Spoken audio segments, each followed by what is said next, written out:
All right, well, welcome everybody. Sorry we're a couple minutes late getting started. We had little technical things on our end, but I want to welcome you all to today's Views from the Capitol.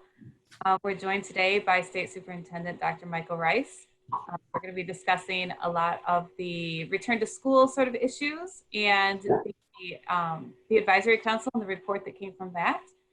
I have everyone muted right now. I ask that you remain muted to cut down on the background noise. If you have questions, please put them in the chat box and we'll be sure to ask. We'll try to get to all of those questions. Things we can't get to today, we will certainly follow up on later. And I am Jennifer Smith, your host for today, and I will moderate the Q&A. I'm your Director of Government Relations. With me from my team to help us out is Jeff Cobb, our Assistant Director of Government Relations, and Deshandra Bedingfield, our Policy Analyst and Grassroots Coordinator. And with that, I'm going to turn it over to Dr. Rice. And if you can tell us a bit about your work with the task force, the advisory council, the report, and any other information you'd like to share with us.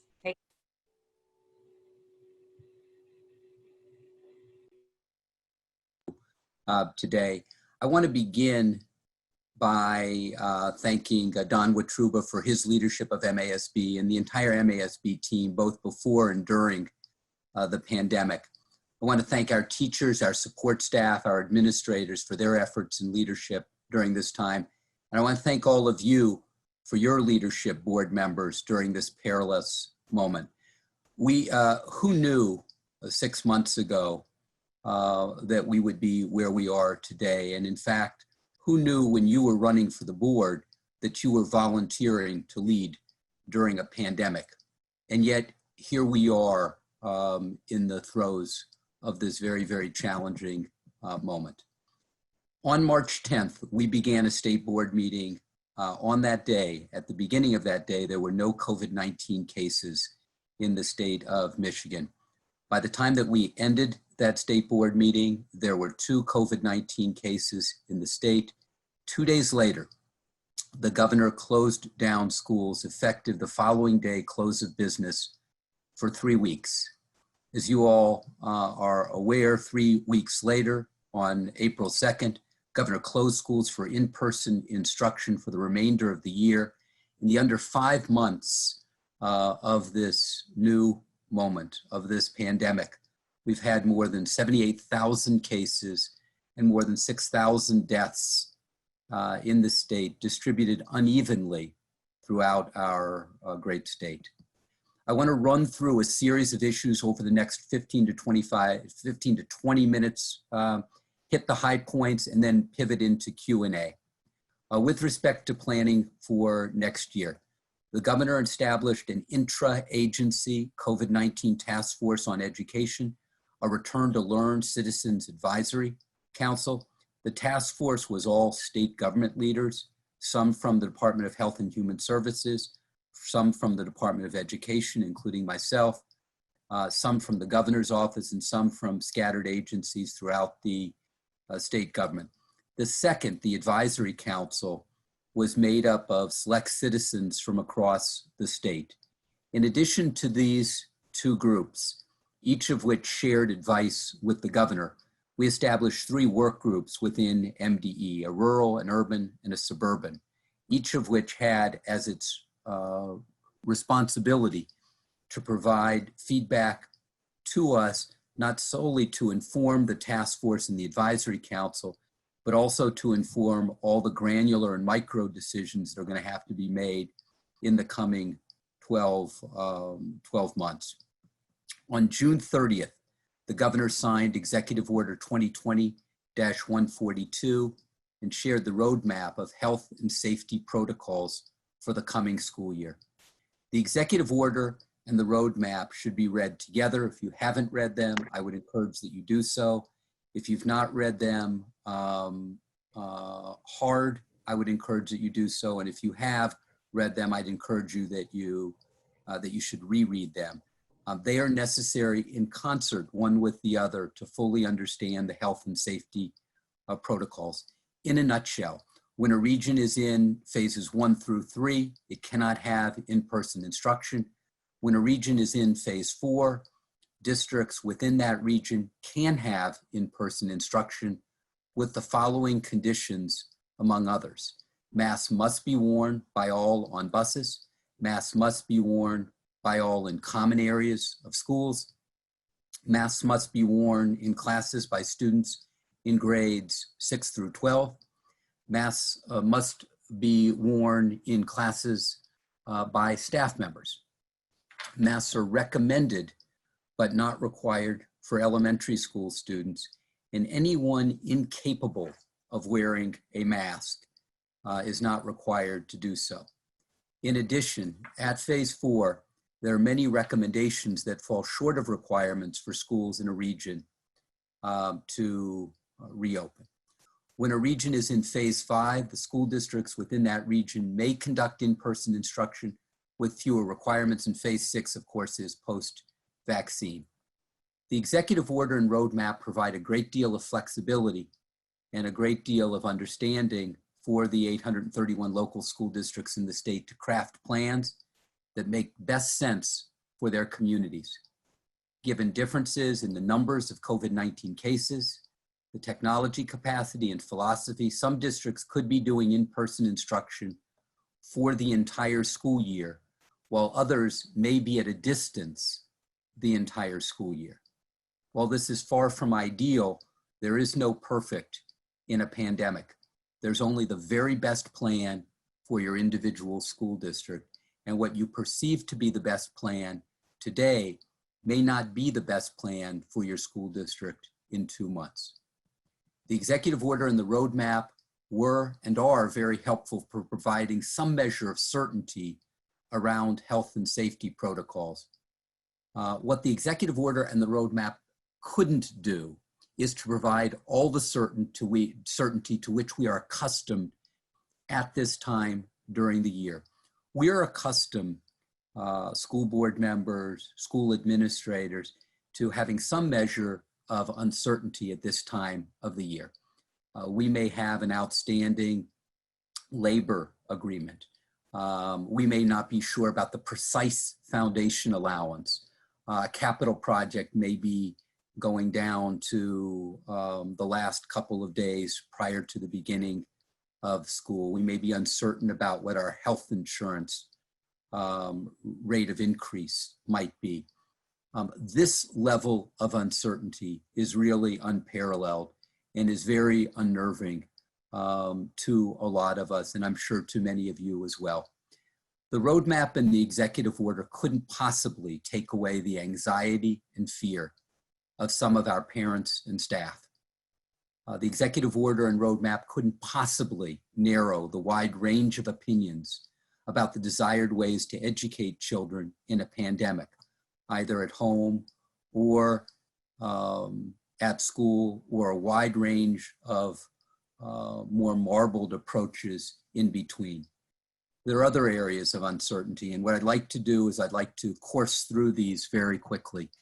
In May, the state announced a $6 billion budget gap over a 2-year period in the general fund and the school aid fund combined. And for school aid fund, it was $2.39 billion over 2 years. While we've largely addressed this year's budget gap with hard work, temporary layoffs, budget cuts, Federal CARES Act funding, and some of the rainy day fund, the gap for the coming year is a multi-billion-dollar gap as well. We cannot eliminate it without an enormous additional infusion of federal funds. In May, the State Board of Education and I passed a resolution to urge Congress to approve more federal aid to pre-K-12 schools. The board and I, along with many of your boards, have not only passed resolutions and sent these resolutions along to state legislators and to Congress, but have also lobbied these same individuals. If you have picked up either pen or phone to lobby your state legislature, your state legislative leaders or your congressional leaders, I want to thank you for your advocacy. If you haven't, or even if you have, you still have an opportunity to make your voices heard. Now is the time. Congress is going to act in the next several weeks. We feel that this is a propitious moment. The Senate Majority Leader, U.S. Senate Majority Leader McConnell, has indicated, unlike in May when he ruled out the notion of additional funding, he's acknowledged that there will have to be additional funding. Senate Republicans and Senate Democrats are debating over what those dollars might be. The House has already passed the HEROES Act, which is its version of the next coronavirus bill. There have been 4 that have been passed into law. Get your oar in the water. If you don't, you're going to concede enormous cuts in local school district budgets that will harm children in schools, and in my view, will harm them over multiple years. Those of us who went through 2011 as board members or local superintendents or something in a public school district know that in many ways we've never fully recovered from 2011, and in many ways those cuts continue to adversely affect children and staff in our schools. You may have heard about the withholding of federal funds. That's a threat that the President, the US Secretary of Education made for districts that don't do in-person education throughout the school year. Many of us want to be back in school. I know I want to be back in school. But if we aren't, current federal law does not permit the withholding of federal funds as a consequence. I want to be really clear about that.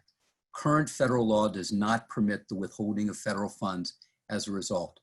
That said, there is an active effort among some in Congress to push this issue, but I don't believe that it's going to be successful.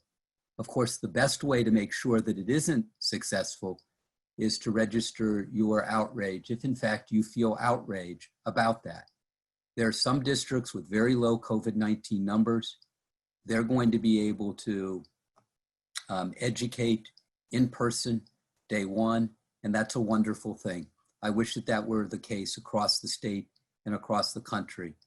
I fear that it will not be the case across the state and across the country, and as you as individual boards with your individual superintendents have begun to reflect upon your individual plans, you've come to the same conclusion as well. That local flexibility is critical, and it ought not to be met by a punishment from the feds around a public health issue. This is a public education issue and a public education time, it's true, but it is first and foremost a public health issue, and it needs to be reflected upon as such. We are not supportive of the notion of punishment from the feds, and we're actively pushing back against that idea. It is not currently permissible under federal law, and I do not believe that it will become permissible under federal law.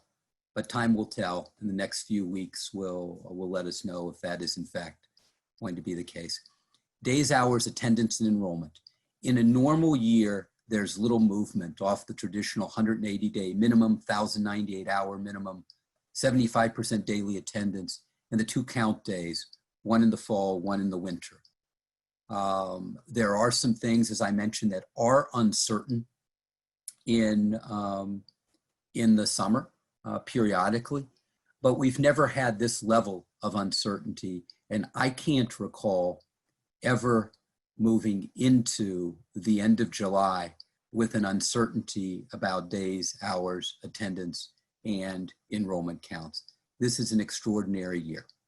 MDE and the education organizations, including MASB, have advocated for a waiving of the 1,098 hours and the 75% attendance law as irrelevant to a year in which many children, many schools will be educating children at a distance. We've also advocated for a setting aside of the 2 count days this school year.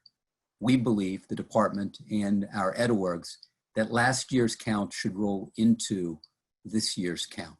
Our state legislature has not to date agreed with us on this.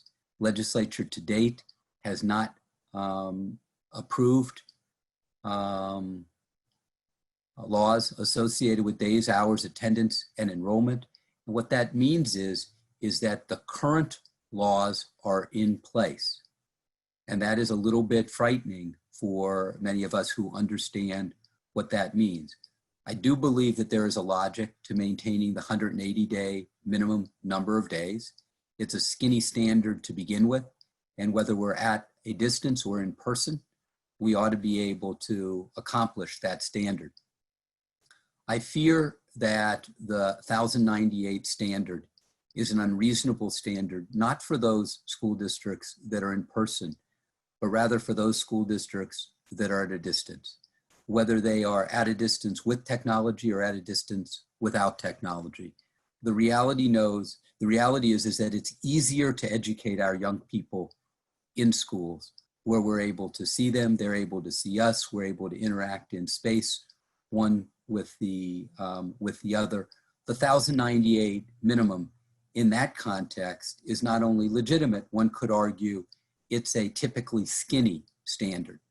That's a harder standard to meet if you're at a distance with technology. It's a harder standard to meet if you are at a distance without technology. And we think that 1098 minimum number of hours should be set aside for the year. Similarly, the 75% attendance law. And with respect to counts, that the count should move from 1920 to 2021.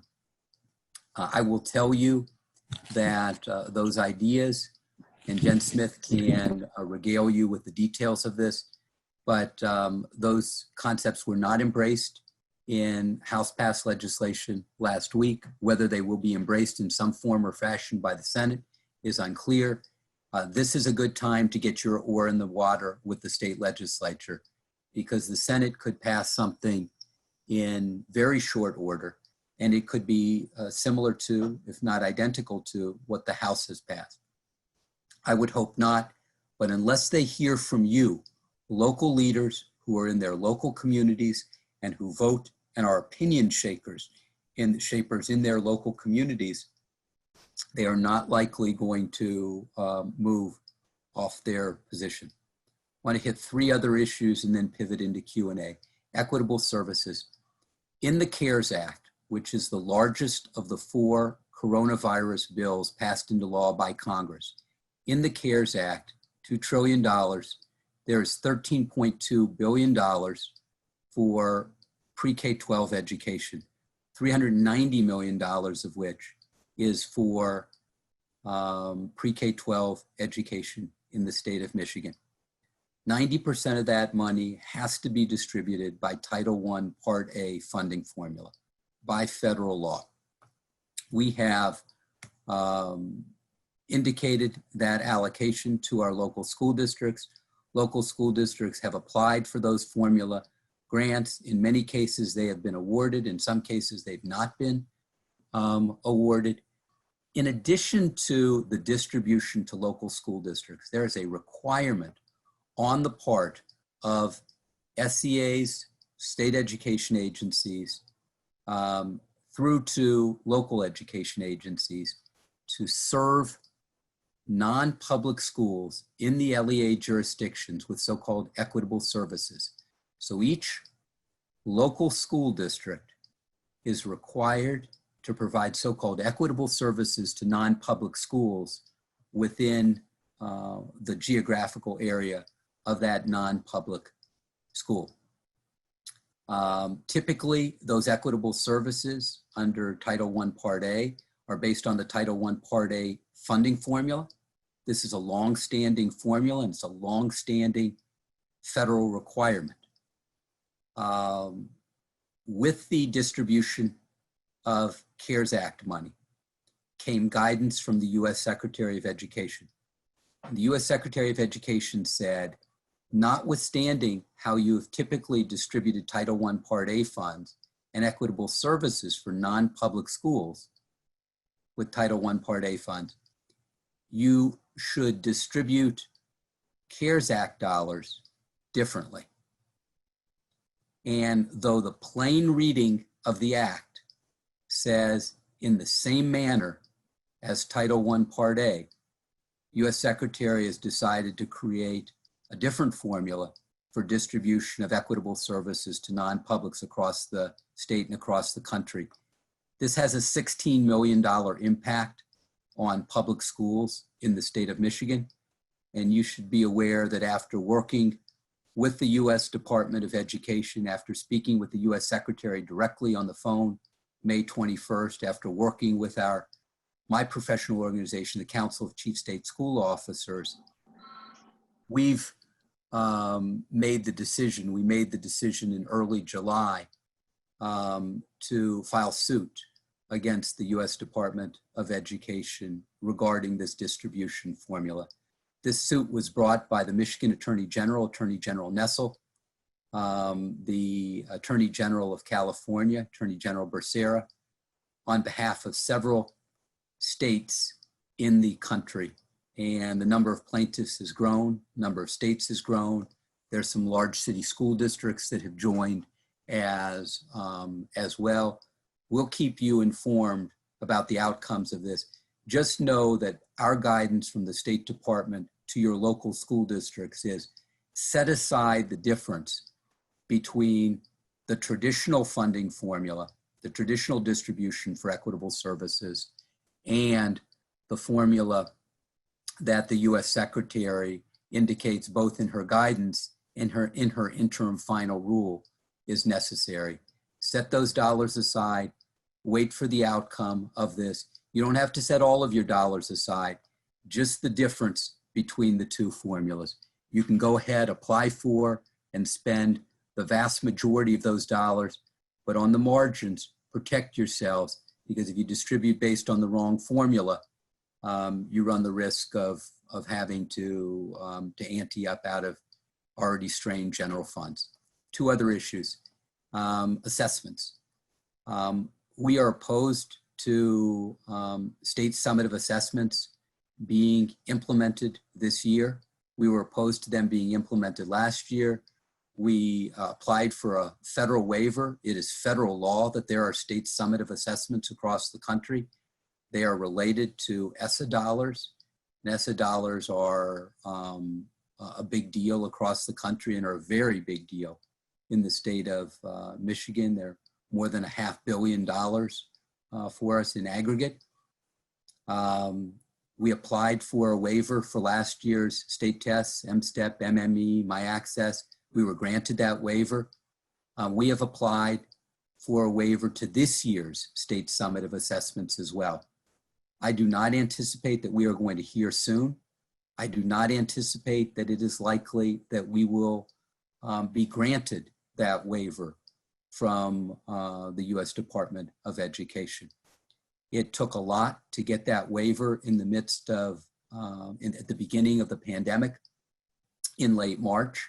I think we're going to have to wait likely into the new calendar year before we're granted that waiver.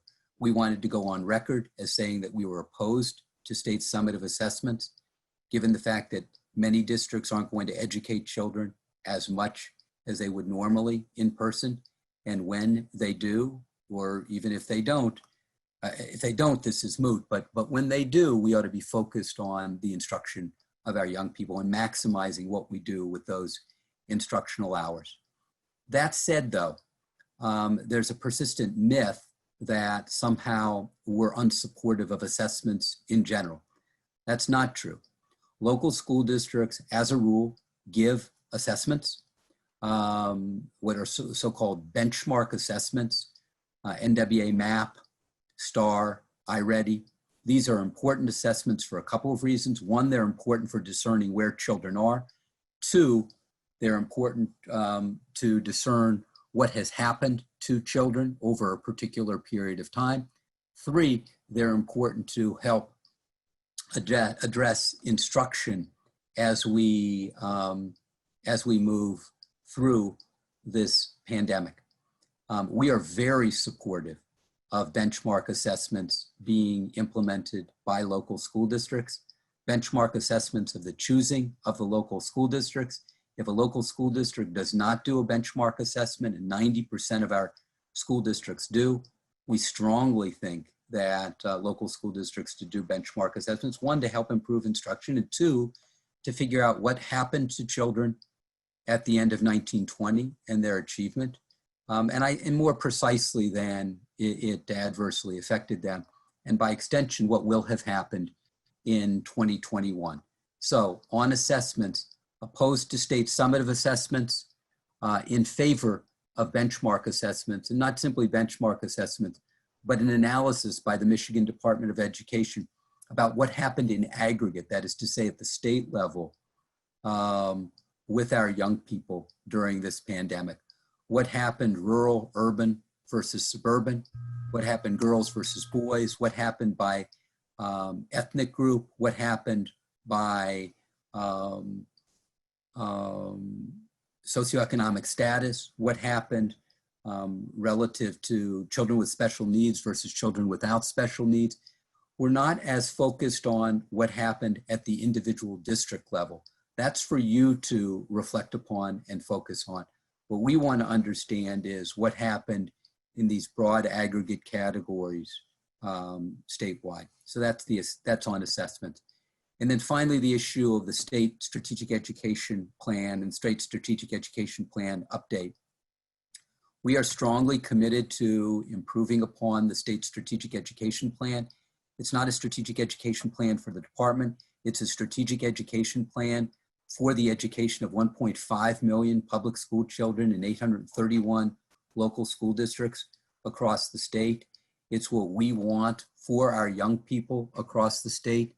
We have been working on improving upon a strategic education plan that the state Board of Education approved in 2016. We're working to make it more accessible, more readable, more clear, more operationalizable. We're working to give it metrics. And we're working really to create a framework by which we can more obviously move in concert one with the other. The sorts of goals that our state board is wrestling with now are the sorts of goals that you're wrestling with at your local school district community, in your local school district communities. They are not extraordinary in that regard.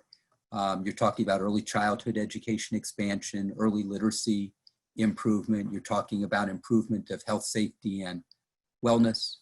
The improvement and expansion of secondary school programs, AP, IB, early middle college, career and technical education, dual enrollment, the improvement of graduation rates, post-secondary credential rates, and then two of what the board is beginning to call upstream measures, the inadequate funding of school districts across the state, so the improvement of adequacy and equity in school funding across the state, and finally, the addressing of teacher shortage. So those are 8 goals in a draft restructured strategic ed plan. It's our hope that the Board of Education will bring this to a conclusion over the next few months and will have a strategic education plan, again, that's a little bit more readable, that has metrics in it so that we can track progress statewide about how we're doing in a variety of ways, but that retains the same spirit of mission, of vision, of guiding principles that our current strategic ed plan has. So before I get accused of filibustering, I want to thank you for the opportunity to share with you. And Jen Smith, I am now ready for a few questions. All right, well, thank you for all of that. We have some in the chat and we have some that were submitted ahead of time. Let's go back to the 180 days, 1098 hours first, sort of online learning, all of this. There's a bunch of questions around that whole topic, Right. Including the availability of seat time waivers. Right. Does MDE have the power to waive the 1098 requirement without having to wait for the legislature? Right. So we've been working with the governor's office and by extension, the legislature on this issue. The authority of the department is constrained. There is some authority, but it's constrained authority. And while it could be helpful in miniature, it may not be, well, it can't be fully helpful, number one. And number two, it could also lead to a little bit of a backlash as well. So we're working to try to craft an agreement with the legislature, governor's office, legislature, department. We hope that that will be successful. In the absence thereof, we may have to do something that's less than a full solution, but will nonetheless address some measure of the uncertainty. And then regarding virtual learning, sort of along the same line, because we count a kid if they're physically there. Are there specific legislative changes that are needed to the Pupil Accounting Manual? And they specifically mentioned the virtual learning options under 50D. But are there specific legislative changes that are needed to that? Or is the Pupil Accounting Manual enough that districts won't have to worry if they are fully virtual? The biggest challenge for us are going to be the hundreds and hundreds and hundreds of thousands of children who are going to be in some form of hybrid learning. And those are young people that under current conditions aren't accounted for. As you know, Jen, from your legislative experience, and many of our board members do as well, the law is premised on in-person instruction for the most part, not completely. You do have 21F, to which you refer on virtual learning. And I acknowledge that that's an opportunity, but it's not a broad opportunity. And it's certainly not a waterfront opportunity. That is to say, it's not an opportunity that covers all in the state. So we really do need a solution that accommodates the many different types of instructional delivery that are going to take place in this coming school year. The other thing that I'd like to share about what you just asked is the Pupil Accounting Manual isn't some state law. I mean, it is a freestanding document, yes, but its foundation is state law. And in the absence of state law, the manual itself has no particular value or particular weight. It is, at its foundation, state law applied within the department to and through ISDs to local school districts. So I share that because some people believe that somehow the Pupil Accounting Manual can be in conflict with or can somehow set aside state law. That's not accurate. The Pupil Accounting Manual is circumscribed by state law. Changing subjects, Yeah. you're probably aware of the return to school plan that passed the House last week by a pretty tight partisan margin. But in it, it includes a in-person option would be required for K-5, as well as plexiglass dividers. And the question was your thoughts on those, especially in an environment where maybe the COVID cases are rising in that area, or if part of the state reverts back to phase 3? Well, a few things. First of all, it is a public health moment before it is a public education moment. And nobody wants to be in school more than I do. I mean, I can just taste being back in school. And I know a lot of our young people and a lot of our staff members want the same thing. But the reality is, it is simply fatuous in a state that is as diverse as we are, and in a state that has been hit by COVID-19 in so many different ways, to try to do a one-size-fits-all anywhere, in the legislature, in the department, in an executive order. It's just not possible. And so to your question, I strongly disagree with the notion that school districts have to educate their children in person. Now, do I want children to be able to educate kids in person? You bet. But to dictate it is to say that irrespective of what conditions might take place, that we've not fully reflected upon, we're going to create some sort of a concretized element, a state law that requires in-person instruction for school funding. I don't agree with it. It reminds me of H.L. Mencken, a former famous journalist who once said, for every complex problem, there's a solution that's simple, neat, and wrong. There are no easy answers in a pandemic. And again, do I think our elementary school children would benefit from being in person in schools? You bet.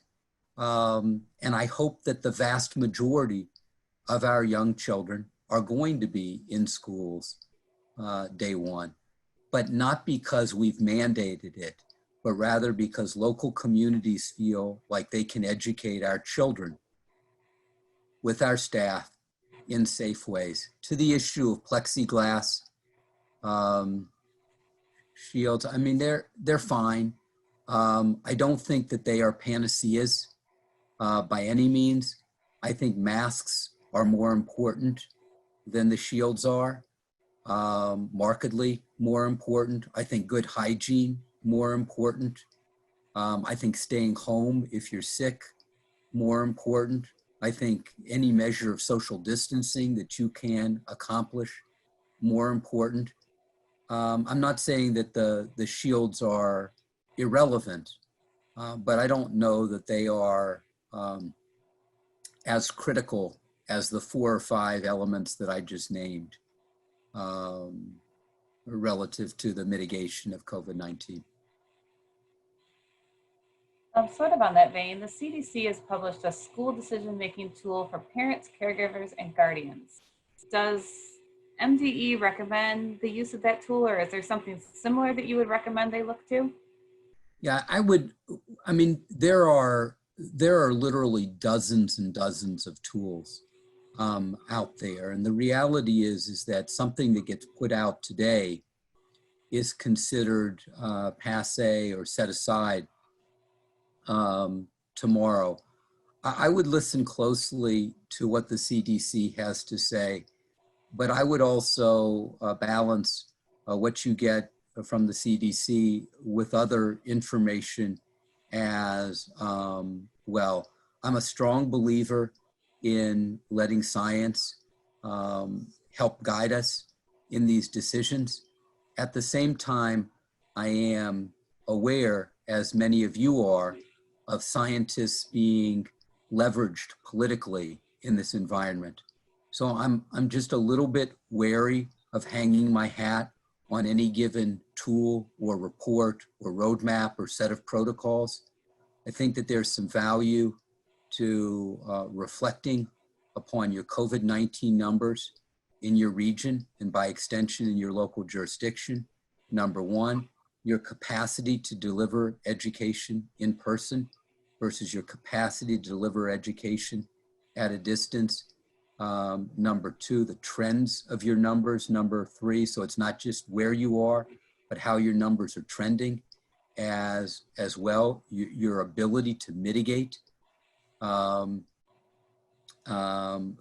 adverse impact of COVID-19 in a population, and to make those determinations community by community across the state. I'm very wary of assuming that because one school district makes a determination, another school district needs to make that determination. I was in touch with a number of the UP districts in late May, and they were very concerned about a number of things.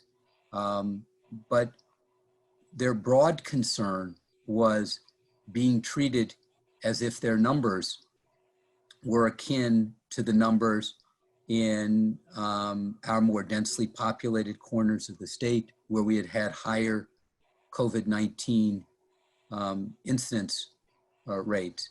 And they pointed out their ability to, with social distancing, do certain things, including having end of year rituals and ceremonies, graduations, for example, moving up ceremonies, for example.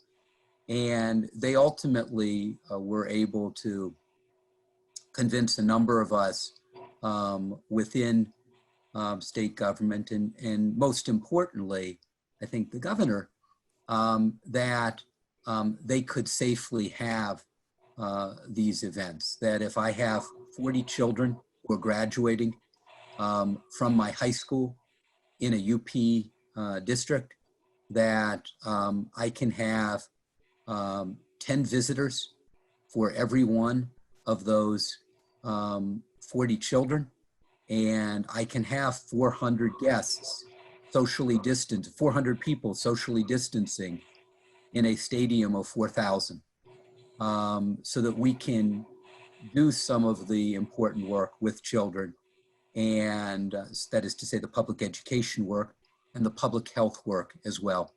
So I would encourage you, familiarize yourself with a lot of different resources, and round out your thinking.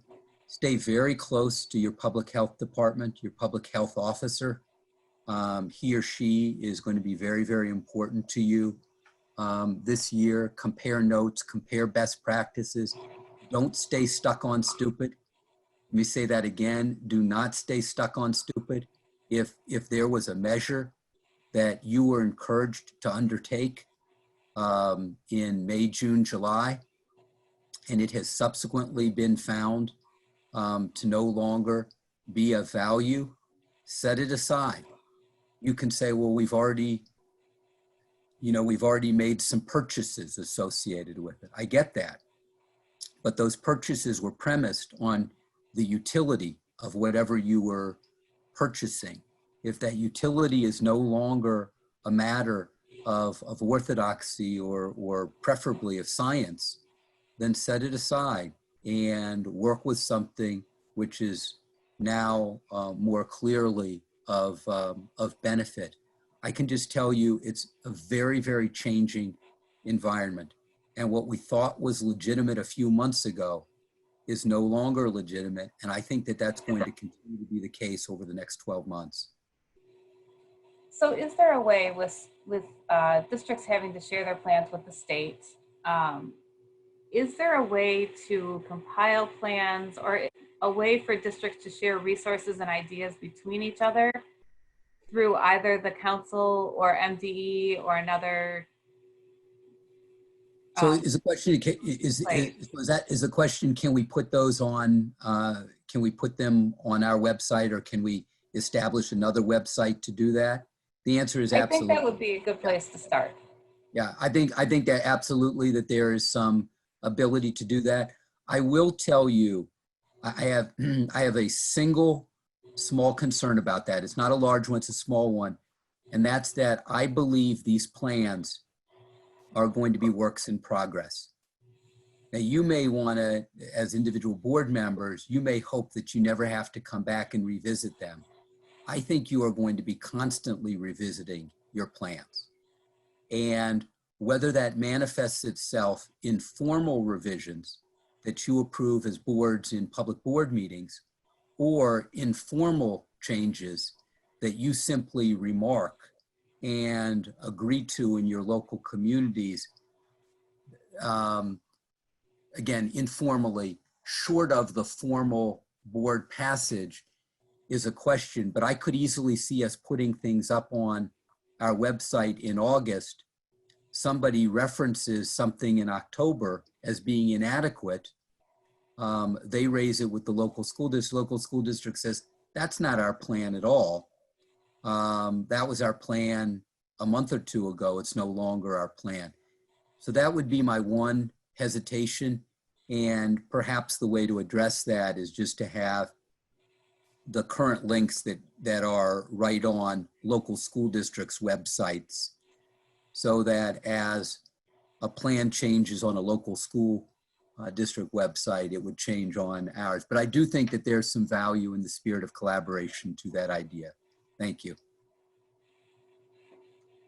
So there's concern that's been raised a lot about IEP students and those with severe disabilities if we go back face to face.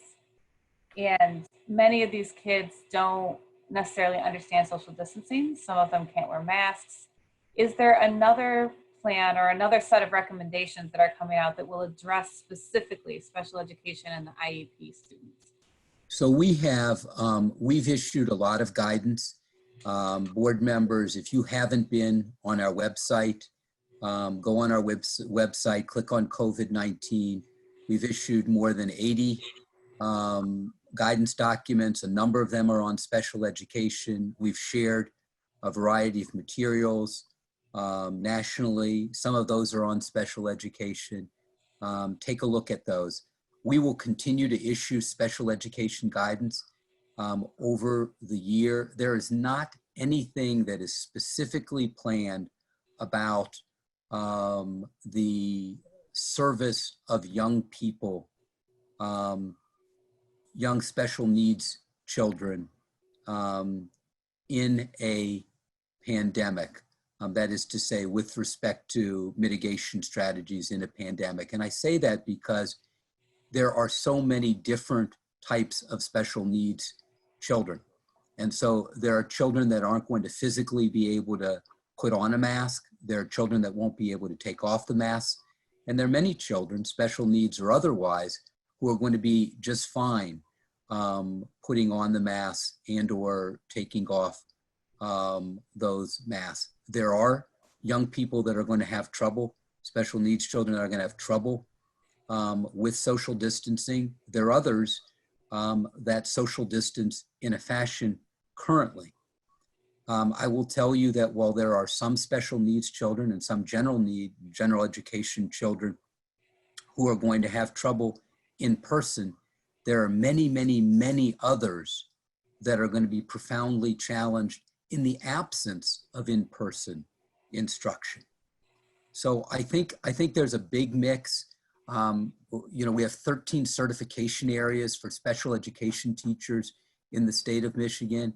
Our special needs children are enormously complicated, as children are enormously complicated, not simply within disability, but across disability, of course, as well. So I don't think there's a one-size-fits-all on this particular topic. I do think that there are going to be disabilities that deal with this better than others. I think that there will be young people within disabilities that deal with it better than others. I will say, Jen, I can't leave special education young people or children with special needs or disabilities without mentioning a couple of things.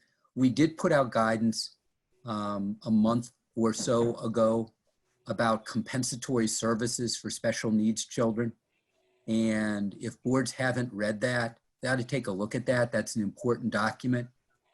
We also talked about the ways to mitigate the adverse impact of the pandemic on special needs children, not so much as compensatory services or necessarily to mitigate the need for compensatory services, although these activities could mitigate the needs for compensatory services, but rather to provide for the needs of our children with disabilities. So I encourage you to read the document on compensatory services. There's a document on extended school year. There's a document on sort of catch-up services in the midst of a pandemic. I urge you, if you have an interest in our children with disabilities, I urge you to take a look at all of those documents. They're very well done. So I know the roadmap has recommendations on how to take care of the school and how to make sure sort of the hygiene side of it. But is there guidelines or guidance coming from MDE or the council regarding face-to-face? What to do if students are exhibiting symptoms?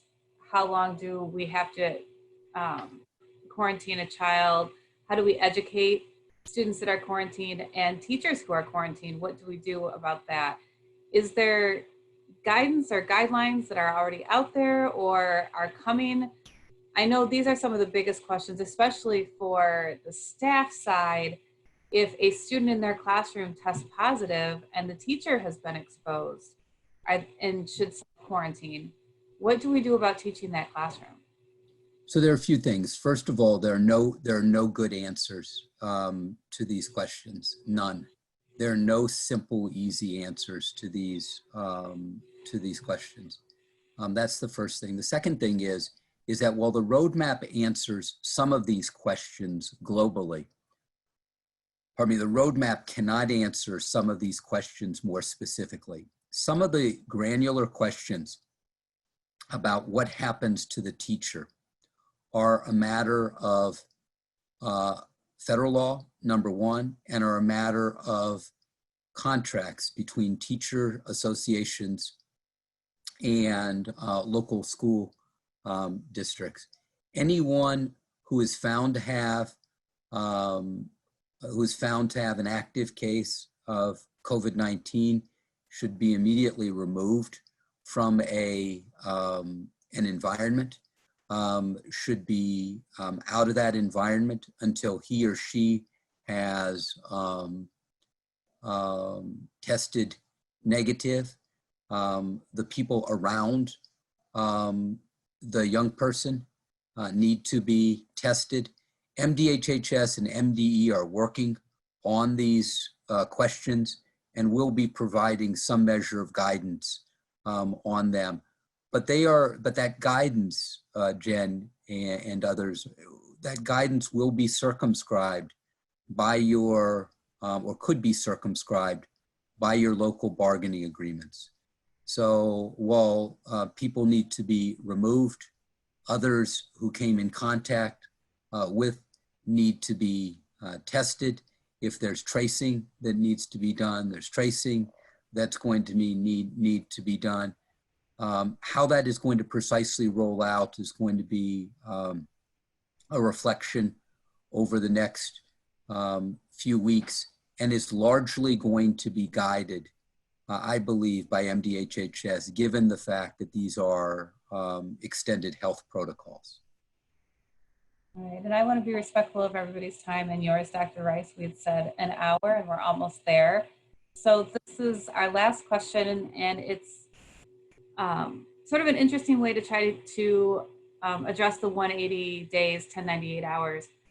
Could districts consider to be or apply to be innovative districts to be able to waive those requirements without having to be considered alternative education programs? Yeah, and what I will say, Jen, is that's a good question.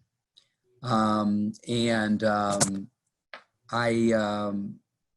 hearken back to what I said at the beginning of the session, which is that we're working with the governor's office, we're working with the legislature on this. It's a legitimate question. We would like to be able to share an answer to that question that isn't singular, but rather is plural, that doesn't look at individual schools so much as the broad swath of districts across the state. And we're just not there yet. Do I think we're going to get there? Yes. Do I think we're going to get there quickly? I do. And I can understand the concern about this. This is why EdOrgs, the department, have been advocating for months that the legislature pass fresh state law or amended state law on days, hours, attendance, and enrollment, because we foresaw the possibility of being here. Part of the problem with the answer to the question is the answer to the question, even if extended as far as it can be logically, doesn't address all the issues in days, hours, attendance, and enrollment. So it leaves open some holes that will ultimately have to be addressed by the legislature. And there's certainly a lot of work that will need to be done with the legislature. As you've mentioned, you've been in conversations. We are involved in those as well, along with a lot of our educational organization counterparts, that those conversations certainly continue. Do you have any final thoughts for us? I know we were right up on so that that you could do. Sure. So my final thought is that there are those of us who believe we are in particular places, board members, superintendents, principals, teachers, for a reason. You are leading now, board members, for a reason. I appreciate your leadership. I appreciate your partnership. It's not an easy moment. There will, in the coming weeks, be some greater clarity around days, hours, attendance, and enrollment. I feel that strongly. There will be, in the coming weeks, some clarity around more federal support. I believe that strongly. And a state budget. I believe that strongly. There'll be some clarity around state assessments. There is going to be little clarity in the coming year around COVID-19, number one, the reactions of staff, students, and parents and grandparents to COVID-19, number two, and how to best work through this challenge, number three. We're going to have to feel our way through this. I know people would like greater definitiveness. I would like greater definitiveness as well. But if you were given greater definitiveness, you would have to question the speaker and say, upon what basis do you think that COVID-19 is going to disappear soon? Or upon what basis do you think that a vaccine will not only be created, but distributed and mass implemented soon? And what we know is that it is unlikely that we are going to have the availability of and the implementation of a vaccine in the coming school year. This is going to be the most challenging year in public education history in the country. Now you can go back pre-public education in the country, and you can certainly cite to other times when we've had pandemics. But a pandemic at a modern time with such an involved public education system dependent upon in-person instruction, we don't have that. Much of the uncertainty is going to be addressed in the coming weeks, and it will permit, I believe, the broadest range of possibilities for you instructionally. I believe that strongly. Work to create the best opportunities for children instructionally. Assume that we will bring home days, hours, attendance, and enrollment with the legislature, with the governor's office, with the department, in concert, one with the other, and work to create the very best experience in a very challenging moment for kids. That's what I have to offer you. I wish I had more to offer you, but that's my message of hope, not necessarily of optimism, but of hope and realism. Thank you very much. I appreciate you. Thank you, Jen, for emceeing. Yes, thank you, Dr. Rice, for joining us today. We appreciate your time.